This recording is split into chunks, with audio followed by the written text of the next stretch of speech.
With the brand new species reveal of the Tropeognathus, we may actually get confirmation for albino animals, as you can see in this frame. I'm super hyped. I didn't mean to make a showcase of this animal, but then these appeared in the video. But hey, first of all, let's have a look at the full video and then talk about what we've actually seen.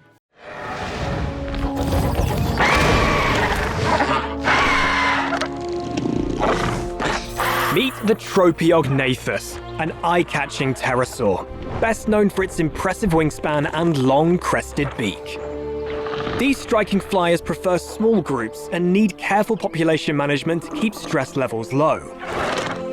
While not overly social, adults and juveniles often share space, offering subtle, natural interactions for guests to enjoy. Tropeognathus do best with minimal crowding, and maybe don't put a tapejara in there with them. Trust us on that one.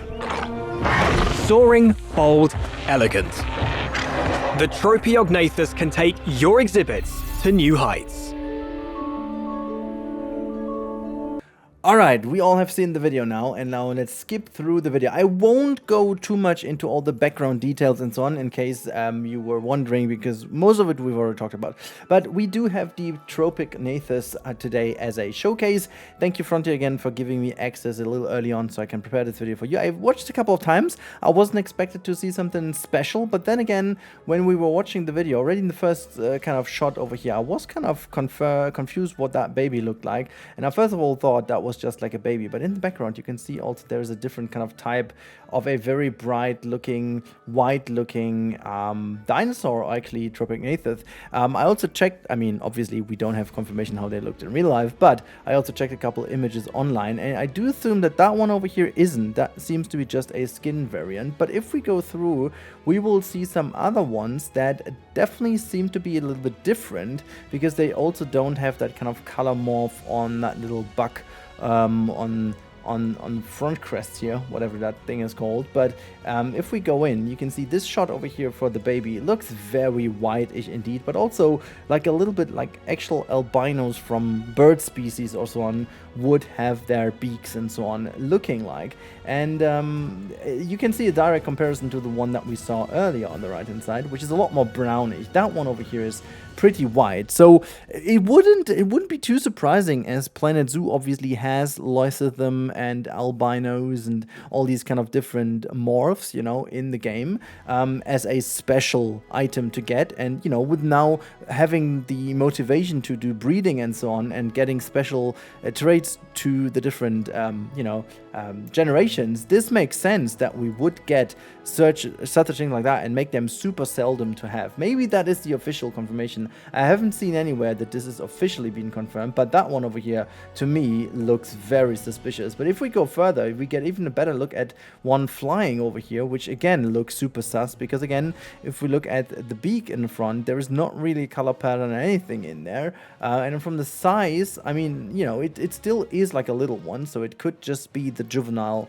version of it. But even further going in, we get to see a couple other things, and we obviously don't get this in this shot over here. I hope we were, but there's not like an info panel telling us that this is going to be albino or whatever Lythistic. And this shot over here just again showcases something, and I can't really tell, but that looks to me very different from the other skin variants indeed. This one though has a bit of color on the beak in front, so maybe that still is the case, but it looks absolutely as if we could be getting some albinos or at least Lycethem in the game, which I totally would find absolutely amazing. Now you guys tell me what you think about it. I would absolutely love it. There's one thing I also found in this video very interesting. Like if we go through here a little bit, again, there is not too much to see in the background. Obviously we have a super huge aviary over here, very nicely done with all the rocks in the background.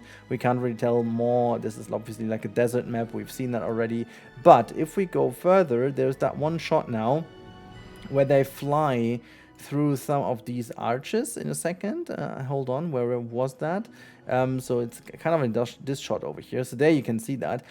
So that seems like as if even during flying we get some kind of hitboxes or some kind of, technology in this game that these animals know exactly where certain placed items are, just like in the lagoons, which to me personally is absolutely amazing, because that is a huge step forward in the system, so you won't see them glitching through stones and rocks or whatnot. That is absolutely fantastic. And again, the graphics look phenomenal with each and every update we get. They look absolutely fantastic. Unfortunately, there's not really more to show in this very short update over here. So to me, it looks like as if we were getting albinos, or at least lithism of some kind. And it makes sense, if you ask me, because of the way how we have breeding in the game now, and it would reward breeding even more.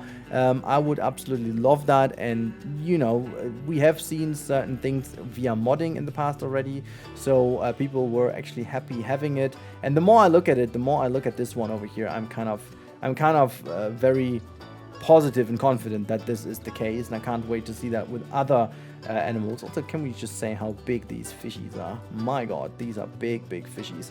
But anyways, I hope you enjoyed that little update, guys. There's not really much more to say about it. I don't want to make this awfully long, because there is not that much in, or maybe I missed something, but I don't think I have, because again, there's not really that much in. But yeah, so thank you so much for watching, and I'll talk to you as always in the next one. Please also don't forget to subscribe to the channel if you want to be kept updated with all the Jurassic World Evolution 3 updates, and you want to see some very crazy builds at the beginning. I'm already planning a couple of very nice things for you at the beginning. I even took some days off already in advance to be sure to give you all the content you deserve. So make sure to hit that sub button down there. And also, in case you're missing anything, you'll find links in the description for whatever you want, either it's being game discounts or playlists or whatever. You'll find it always in the description. This is much appreciated support. Thank you so much, guys, as always, and I wish you a wonderful day. Have a good week, and bye!